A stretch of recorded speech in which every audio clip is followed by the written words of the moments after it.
Ever since I moved into my new apartment, I've been collecting tools.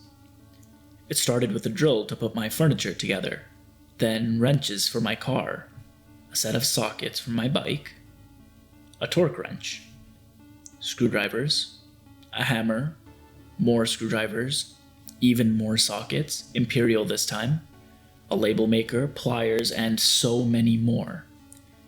Without a place for all these tools, they just collect on my desk, and every time I need to find something, I have to look through that entire pile to find what I need. Let's fix that.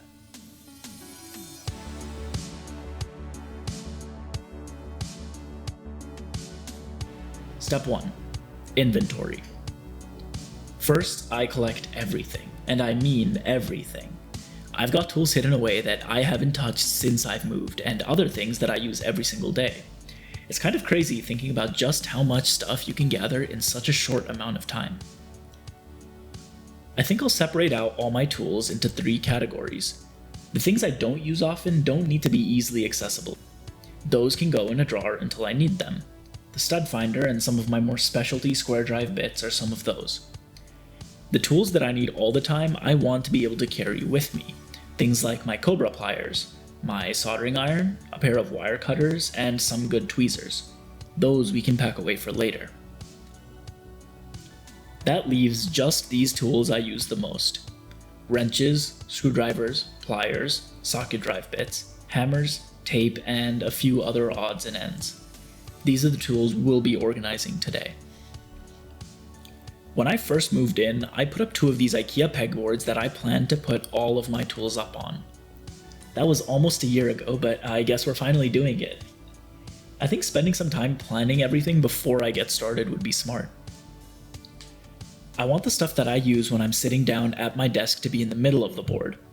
These are things I need access to when I'm working and would be useful to have right in front of me. The stuff that I want to be able to grab and go should be easy access, but maybe not when I'm sitting down. Those can go on the left side, close to the edge. The stuff I only use in the apartment will go on the right side, in the corner that's a bit harder to access, but won't be accessed frequently and doesn't need to be taken out of the apartment. Let's get the easy stuff over with first. The pliers and calipers I can find models for online, making my life way easier. Thanks, Thingiverse. Those I can print and just clip straight onto the boards. Those are also some of the things I use the most, so they go in the center of the board, near where I sit.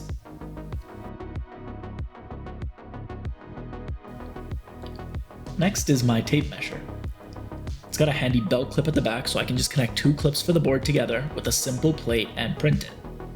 It slots into the board and the tape measure slots into it. Easy. Let's do normal tape next. I think just a rod sticking out of the board would be easiest here, but I don't want it to be straight out. Sometimes if I'm taking something else off the board, it lifts the board a little bit, and that can make things want to slide off. A little angle would help keep things in place, so we'll incline the rods upwards a little bit. A simple rotate in Inventor is good enough here.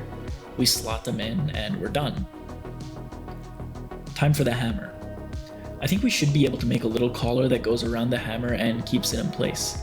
We can connect 2 hooks together like we did with the tape measure, then make little cuffs that stop it from sliding too far down. These get the same incline treatment as the tape holders, a little angle along their edge to make sure that the hammer won't fall off if I move the board a little. We just slot it into the board, hammer goes in, and... That's not straight, is it? I might need a rethink on that one. We'll come back to it.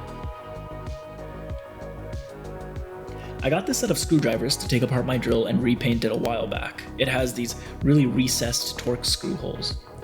Now I use these screwdrivers whenever I don't want to reach for my real screwdriver, which lives in my backpack. These are meant for more precision work anyways, so they pretty much live at my desk. Each screwdriver gets a slot, with all of them angled a little bit towards me so I can read the tops. 2 clips on the back and it goes on the board, with the actual drivers organized from left to right in increasing order. This board is really starting to take shape. Some of these tools I want to lay across the board, not hang vertically. Things like my torque wrench. For this kind of stuff, we can find the large diameter that we want to hold, and then all of the other holding pieces should be concentric to that. My torque wrench has this little divot in the handle which holds onto a semicircular clip really well. I can use that to position the wrench and then index the other end to hold the shaft. This makes it really easy to take the wrench out and put it back in. Like my torque wrench, not all my tools stay with me in my apartment.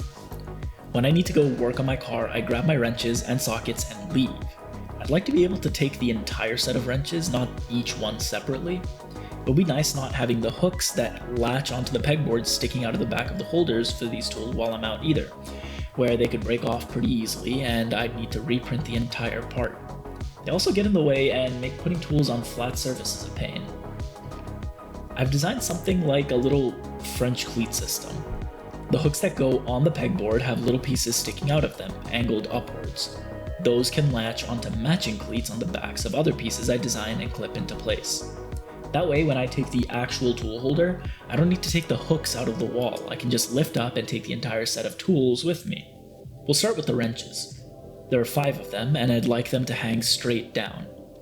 Each one gets a slot just barely bigger than the wrench itself. You can see 2 holes for the cleats on the ends. They get spaced out to match the holes in the pegboard. Since the ratchet part of the wrench is larger and thicker, we can use it to stop the wrenches from falling through. Adjustable wrenches are next, but I only have 2 of them. They don't need the whole cleat system, so we'll just design a holder for each. They have these handy holes on the ends, so we'll hang them off the holes with guides to match the size of the wrench handle. The whole reason I started this project was a set of square drive bits that I got for my bike. The set has imperial and metric and a bunch of other bits, but I don't need all of them all the time. Just the metric stuff, or the torques, or the imperial. It didn't make sense to carry everything with me when I needed just a few torques bits or hex drivers. I can make rows of 8 bits with a little circular slot where each bit goes into. Luckily, all these bits have the same diameter. 8 bits in a row gives me 5 rows total. I can only print 4 at a time on my bed, so I'll print them in 2 batches. To hold the bits in their holders, I'll tape magnets into the back of each piece. To stop the holders from sticking together too much, I'll flip the polarity of each set of magnets in the order they'll go into the wall. This will stop the bits from sticking together when I try to take one out. The bits go into the slots by type. 1 set of metric hexes, 1 set of imperial hexes, 1 set of torques bits, 1 set of security torques bits, and then the Phillips and flatheads. They each slot in, one after another. Just like the square drive bits, I think the best way to hold my sockets in place is with magnets in the back.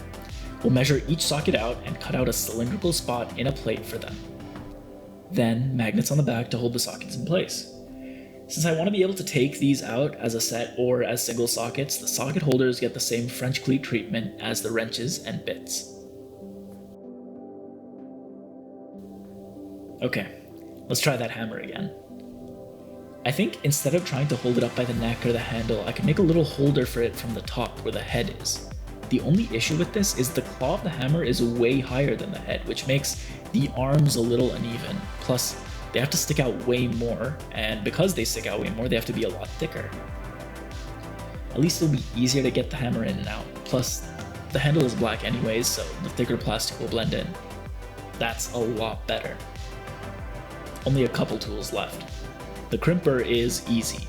We follow the same type of holder that the pliers use, just a little bit bigger. Those can go right next to the pliers. For my multimeter and label maker, I can use the same cleat system, but instead of having a holder the tool goes into, I can just print a little plate that gets stuck onto the back of the tool. Since the label maker is heavier, it gets 2 cleats. Stick the mounting plate to the back of the label maker and then it goes right on. The multimeter just gets 1 in the center, and then that slots into its spot pretty easy too.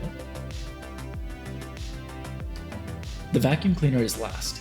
It gets a series of circular hangers, just like the torque wrench. It also has a little divot in the middle, so the center hanger is a little smaller than the others. We can use this to locate the vacuum cleaner every time we put it down. And we're done.